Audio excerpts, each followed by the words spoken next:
लख लख शुक्राना, अनंतम शुक्राना। सारे परिवार को बहुत बहुत बधाई हो सत्संग की। सत्संग एक बहुत ही प्यारा यज्ञ के बराबर होता है कि हम सोचते हैं कि सत्संग कराएंगे, दुनिया सोचती है पर नहीं करा पाते हैं। और कई लोग तो हर बारी सत्संग ऐसे ही करा लेते हैं, जैसे उनके घर में कुछ भी ओकेजन होता है, बर्थडे होता है, एनिवर्सरी होती है, शुक्राना करने के लिए हमें किसी समय की ज़रूरत नहीं होती, ना ही कोई ओकेजन की ज़रूरत होती है। जैसे कि आंटी ने आज कहा कि मैं ऐसे ही थोड़ी देर पहले ही आज सोच रही थी, मुझे ना 2-3 दिन से ना कुछ मैसेज आ रहे थे, फ़ोन आ रहे थे संगत के। कोई हैं, संगत हैं, गुप्त नाम है, बहुत परेशान है।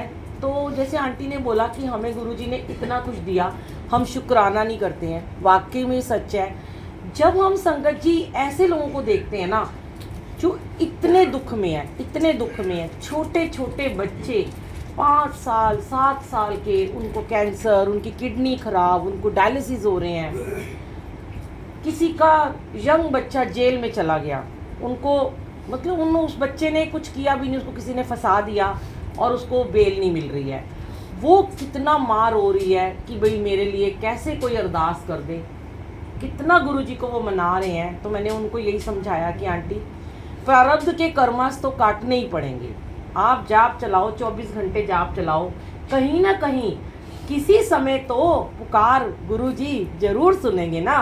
कोई कहते हैं 24 घंटे में ना एक वक्त ऐसा आता है, एक पल आता है जब वो सीधी पुकार परमात्मा तक जाके पहुंच जाती है। तो अगर उसके गुरुजी ऐसे हैं, हमारे पिता हैं, कि कर्म काटने का जरिया गुरुजी का दरबार है। वैसे तो हम सारी जिंदगी कर्मास करते ही रहते हैं, अच्छे बुरे सब करते हैं, पर आपने देखा होगा पहले कभी हमारे ऐसे इतनी जल्दी जल्दी कर्म नहीं करते थे जब तक गुरुजी हमारे जीवन में नहीं थे। जैसे ही गुरुजी का प्रवेश हुआ, गुरुजी तो पहले ही से ही हैं, हम ही उन्हें देर से पहचाने, तो हमारे कर्म जल्दी कटने शुरू हो गए। तो उन बच्चों को गुरुजी बहुत स्वस्थ करें। हम जब अपने से ऐसे लोगों को देखते हैं ना कि अरे हमारे तो हाथ पैर सलामत हैं, हम इस उम्र में भी इतनी भाग दौड़ कर लेते हैं, हम छोटी छोटी चीज़ों से घबरा जाते हैं। अभी मैं 3-4 दिन पहले भी क्या हुआ कि ऐसी मैं बैठी हुई थी, जब मैं अमृत वेला में बैठी हूँ तो मुझे गुरुजी कुछ कुछ थॉट्स देते रहते हैं कि मैं क्या शेयर करूँ। तो मैं अपना ही एक सत्संग आपको सुनाती हूँ कि मेरे को बहुत ज़्यादा ना मेरे को हेडेक रहता था, इतना मेरा सर फटता था कि मेरा सीटी स्कैन MRI सब हो गए। मुझे लगता था मेरे ब्रेन हेमरेज हो जाएगा किसी दिन, जब तक गुरुजी के साथ मैं कनेक्ट नहीं थी, जब तक गुरुजी ने मतलब मेरे पे कृपा नहीं करी। तो हर वक्त दवाइयाँ खाती थी मैं और इंजेक्शन लगते रहते थे। मुझे इतना सर दर्द होता था कि मतलब मेरे घर वाले भी थक चुके थे कि अगर मैं ये बोलूँ कि मेरा सर दर्द हो रहा है, कोई पूछे क्या हो रहा है, मेरा सर फट रहा है, तो उन्होंने परवाही करनी बंद कर दी थी कि इसका तो रोज़ का ये काम है। और फिर ताने भी मारते थे कि घूमने जाते हो तो तुम्हारा सर दर्द नहीं होता, कहीं किट्टी में जाते हो तुम्हारा सर दर्द नहीं होता, डांस करते हो तो तुम्हारा सर दर्द नहीं होता, घर आते ही तुम्हारा हेडेक होता है। क्योंकि मेरा सर दर्द हमेशा शाम को ही होता था, तो मुझे माइग्रेन हो जाता था। तो मुझे कोई कहता था कि कभी कभी डूबते सूरज में होता है। बड़े तरह की मिथ्या वाले भ्रम थे मेरे माइंड में। बहुत इलाज किए, ना कभी कुछ निकला, ना MRI में निकला, ना CT स्कैन में निकला, ना कभी लगता था कि कभी ब्रेन हैमरेज हो जाएगा, BP थोड़ा सा हाई रहता था। फिर मेरे को जब गुरुजी से के साथ में कनेक्ट हुई ना, जब मैंने लोगों को ये कहना शुरू कर दिया कि अपनी बीमारियों के बारे में हमें शेयर नहीं करना चाहिए। ये बात मैंने अपने बहुत सारे सत्संग में बोली है कि अपने दुखड़े जब तक हम रोते रहते हैं तब तक हमारी वो बीमारी अंदर से ठीक होती ही नहीं कभी भी। तो फिर मुझे गुरुजी ने ये एहसास कराया कि कोई तुझे पूछता है तो तू यही कहती है बड़ा सर दर्द हो रहा है, बड़ा। अब फिर क्या हुआ, मैंने सत्संग में जाना शुरू कर दिया, मेरी सेवा लग गई। गुरुजी ने मेरे काम धंधे बंद करा के मुझे सेवा में लगा दिया। अब थॉट्स अभी भी क्लियर नहीं थे, भाव इफ एंड बट में बहुत ज़्यादा चल रहे थे। अब सत्संग में जाने लगी तो लगा कि अब तो घर वाले नहीं कहेंगे घूमने जाती है, किट्टी में जाती है, घूमने जाती है, अब तेरा सर दर्द हो रहा है। अब तो मैं सत्संग में जाती हूँ, सेवा में जाती हूँ, अब कोई मुझे क्या कहेगा। अब तो ये कह सकती हूँ कि सत्संग से आई हूँ मैं। फिर आते ही घर में कहना, हस्बैंड ने पूछना और कैसे हो, कैसा रहा, बहुत सर दुख रहा है, बहुत सर फट रहा है, बहुत सर दर्द हो रहा है, बस वही बात। फिर गुरुजी ने मन में ये एहसास डाला कि सेवा भी करते हो और आके सुनाते भी हो। जिस दिन तूने ये कहना बंद कर दिया कि मेरा सर दर्द हो रहा है, या तूने ये कह दिया कि नहीं मैं ठीक हूँ, या ये कह दिया, कहना ही नहीं है सर दर्द हो रहा है, ये भी नहीं कहना मैं ठीक हूँ, चुप रहना है। सच में संकट जी वो दिन था। मैं अभी थोड़े दिन पहले ही मेरे से फिर से एक गलती हुई है छोटी सी। मैं गुरुजी के आगे हमेशा अपनी गलतियों को मानती हूँ, क्योंकि हम इंसान हैं, ह्यूमन बीइंग है, इंसानी चोले में है। छोटी छोटी गलतियाँ हमसे भी होती हैं, हम कोई देवी देवता नहीं है, भगवान नहीं है कि हम गलती नहीं करेंगे। तो मैंने ये कहना जब बंद कर दिया कि मेरा जैसे ही मैंने घर आना, चाहे मेरा सर दर्द हो चाहे मेरी कमर दर्द हो, मेरी शक्ल से थोड़ा सा पता चल जाता था कि मैं लंबे सफ़र से आती हूँ, तो मैं थोड़ा सा चुपचाप जाके नहा के अपना भोग लगा के मैं लेट जाती थी। तो मेरे हस्बैंड ने मुझे पूछना कि और तबीयत ठीक है, मैं कहती हाँ ठीक है। कभी नहीं उनको कहना कि मेरे को दर्द हो रहा है। जब मैंने ये करना शुरू किया तो मेरा अपने आप दर्द होना ठीक हो गया। मेरे धीरे धीरे इंजेक्शन बंद हो गए, मेरी धीरे धीरे गोलियां छूटनी शुरू हो गई।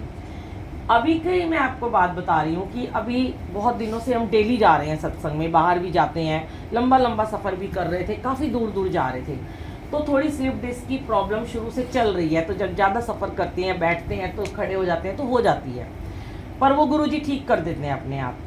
तो अभी ये बात भी मैं किसी को नहीं कहती हूँ, चाहे मुझे कितनी मर्जी दर्द हो रही हो, मैं एक बात जानती हूँ कि अगर आपको कोई भी सेवा बख्शी है ना, तो आपको कभी भी अपनी बीमारी को लेके ना उस सेवा को छोड़ना नहीं चाहिए। इट मीन्स कि अगर हम एक बिजनेस में हैं, अगर हम एक जॉब करते हैं, हमें बताया हमारे बिना वो बिजनेस नहीं चलेगा। मैं एक कंपनी की सीईओ हूँ और मेरा उसके बिना, मेरे जाए बिना वो सब मेसी हो जाएगा। या मेरी एक जॉब है, मैं वहाँ की हेड हूँ और मेरे वहाँ जाए बिना सारा कुछ मेसी हो जाएगा। तो चाहे मैं बीमार होंगी या मुझे पता चलेगा कि मेरे वहाँ से पैसे कट रहे हैं, तो मुझे वहाँ जाना ही पड़ेगा, क्योंकि मेरे पैसे भी कट रहे हैं और सारा कुछ तितर बितर हो रहा है, तो मैं दवाई खा के भी वहाँ पे जाऊँगी। तो गुरुजी कहते हैं कि फिर तुम सेवा को फॉर ग्रांटेड क्यों ले लेते हो? सेवा में तुम ये क्यों सोच लेते हो कि सेवादारों के लिए भी है, क्योंकि मैं भी एक सेवादार हूँ। तबीयत तो तुम्हारी रोज ही खराब रहनी है, और टीवी देखने के लिए, व्हाट्सएप पे बातें करने के लिए, गॉसिप करने के लिए, इंस्टाग्राम चलाने के लिए, घूमने के लिए, शॉपिंग करने के लिए तुम ठीक हो जाते हो। सेवा का नाम आता है तो हाय मैं बीमार हो गई, तो ऐसे तुम फिर कभी भी सेवा नहीं कर पाओगे, रोज की तुम्हारी सेवा छूट जाएगी। तो ये नहीं कहना, जैसे भी हालात हैं तुम्हें जाना है, वहाँ जाके मैं तुम्हें ठीक करूँगा। और यही हुआ कि जब जब सेवा में जाने लगती थी तो बहुत तबीयत खराब होती। जैसे ही दरबार लगाने के बाद एक वेलकम बैंड होता, पूरे सत्संग में बिल्कुल ठीक, और फिर जैसे ही गाड़ी में बैठना फिर पेन शुरू। तो ये मालिक अपनी कृपा तो दे ही रहे हैं कि तुम मेरी सेवा में, तो मैं तुम्हारा ध्यान रख रहा हूँ, लेकिन अगर तुमने ये सब कहना भी बंद कर दिया ना, तो ये भी ठीक हो जाएगा। तो अभी मैं आपको अपनी गलती जो बता रही हूँ कि वो है तो छोटी सी बड़ी प्यारी सी गलती है। मैं गुरुजी के आगे माफ़ी भी मांग चुकी हूँ, क्योंकि जब रोज़ रोज़ जा रही थी तो नींद नहीं पूरी हो रही थी। बहुत कम ऐसा होता है, क्योंकि मैंने ज़िंदगी में अपने गुरुजी से एक ही बात मांगी है, 3-3.5 साल हो गए हैं कि मैं रोज़ लाइव अमृत वेला चलाती हूँ डेली।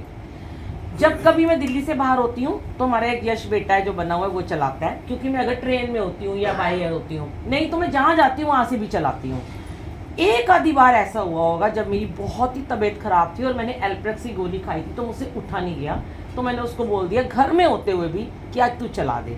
तब भी मुझे उस दिन बड़ी प्रॉब्लम हुई। अभी थोड़े दिन पहले की बात है, 4-5 दिन पहले की बात है, मैंने कोमल आंटी को हिमाचल में कॉल किया, क्योंकि उस दिन मेरी बहुत तबीयत ख़राब थी। मैंने कहा आज ऐसे करती हूँ, फिर लगातार दूर जाना है, एक दिन 1 घंटा सो लेती हूँ, 4 बजे की जगह 5 बजे उठ के अपना अमृत वेला कर लूँगी, आंटी हिमाचल से चला देंगी। आंटी रोज़ जुड़ती हैं, उनके घर दरबार लगा, उन्होंने कह रखा है कभी कोई ज़रूरत हो तो मुझे बोला करो, या यश चलाता है। कह दिया, क्योंकि उस दिन मेरे हस्बैंड गए थे बाहर और मेरे घर में कोई नहीं था। मुझे लगा, लालच आ गया कि आज 1 घंटा सो लूँगी तो हफ्ता पूरा सही रहूँगी। अब मैंने आंटी से कहा दर्द तो मुझे थोड़ी थी, पर झूठ बुलवाया, मतलब जो भी था, सॉरी गुरुजी, मैंने ये बोल दिया कि मुझे बहुत ज़्यादा दर्द है। मैं आपको ये सत्संग इसलिए सुना रही हूँ, जो हम कहते हैं वो हो जाता है।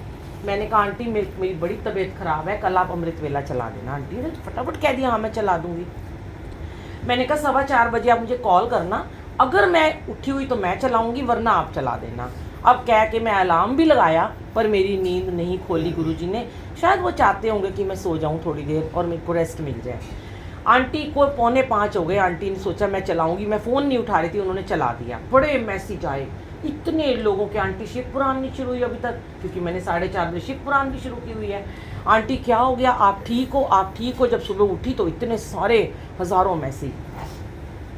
अब आप देखो, सोचा था कि सोऊंगी तो ठीक हो जाऊंगी, पर पूरा दिन बुरे तरीके से दर्द में तड़पती रही, क्योंकि इतना सा झूठ बोला था कि बहुत तबीयत खराब। ये भी नहीं कहना अपने मालिक के सामने, वो हर चीज़ जानते हैं, जानी जान है, उनसे तो कुछ छुपा हुआ ही नहीं है।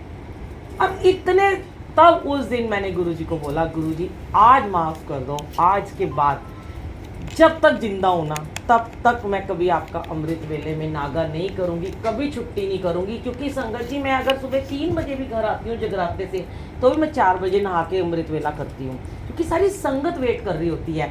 हाँ, मैंने कहा गुरुजी वो तो उनको पता है, अगर मैं ट्रेन में हूँ या बाय एयर हूँ तो वो कहते हैं कोई और चला दे। अगर तू घर बैठी है और तू सो रही है और तूने नहीं चलाया, बिल्कुल फेल। कंपार्टमेंट आनी है, जो कि मैं कभी नहीं चाहती थी। उस दिन पूरा दिन दवाइयाँ खाती रही, सारा दिन तड़पती रही, घर में रही, इतना दर्द, कोई नहीं था सुनने वाला, सिर्फ गुरुजी के आगे रो रही थी बार बार, गुरुजी आज बहुत बड़ी गलती कर दी, आज के बाद कभी किसी को नहीं बोलूँगी कि मेरी तबीयत खराब है। कहते हैं जो हम कहते हैं ना, हमारी जीवा पे ना 24 घंटे में एक बारी सरस्वती जरूर विराजमान होती है, और जो ज़्यादा पूजा पाठ करता है ना, उसकी तो बात बड़ी जल्दी पूरी होती है। ये तो मैंने देखा है। सुखमनी साहब का पाठ करते हैं ना, जो रोज़ करेगा, रोज़ जपजी साहब जैसे हम करते हैं, तो उसकी जीवा पे परमात्मा वास करते हैं। आप कुछ भी कह दोगे ना, वो पूरा हो जाता है। अपने लिए भी कभी गलत मत बोलो, दूसरों के लिए तो बोलना ही गुनाह है।